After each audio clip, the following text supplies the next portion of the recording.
On entend beaucoup parler souvent du couple franco-allemand. Là, si ce couple existe, on assiste à une dispute conjugale. Ma question, c'est est-ce qu'il existe encore? Est-ce qu'il est en instance de divorce? Depuis quand? Et quel est l'état, le vrai état de la relation entre la France et l'Allemagne? On est à la chambre à part. Séparation de corps. Alors, en fait d'où vient le couple franco-allemand? C'est janvier 1963.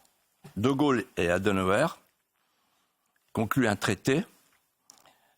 C'est le point de retournement définitif de réconciliation nationale. C'est là que tout commence. Et c'est du temps de Giscard. C'est Giscard et Schmitt qui, en fait, rapprochent les deux pays. Et c'est à partir de Giscard et de Helmut Schmitt qu'on parle du couple franco-allemand.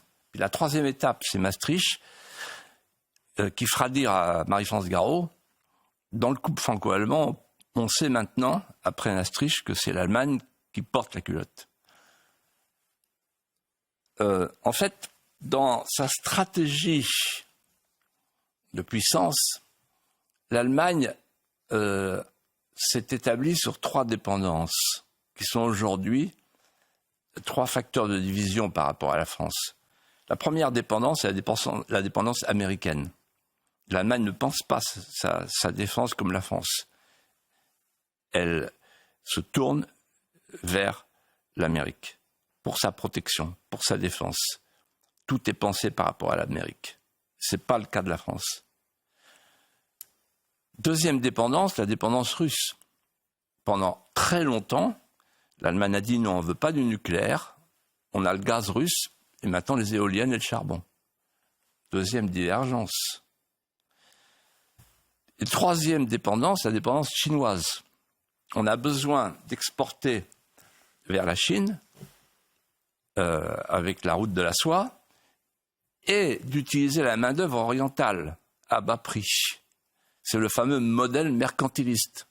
Ils ont une balance commerciale avec des résultats fantastiques, excédentaires, et nous, pendant ce temps-là, on est déficitaires. Qu'est-ce qui cloche aujourd'hui? 3 choses. Premièrement,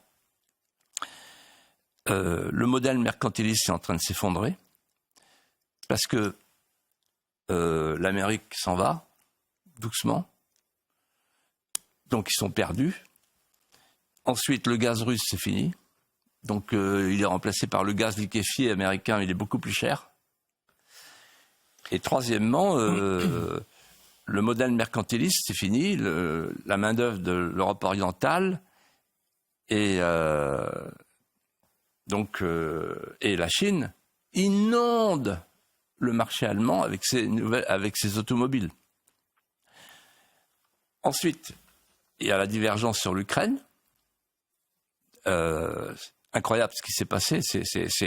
On est vraiment dans une séparation là, de vision. Et enfin, ils ne sont pas d'accord sur l'Europe avec nous. Pourquoi? Parce qu'ils veulent rétablir le pacte de stabilité avec des règles budgétaires sévères. Et ils veulent une Europe à 35,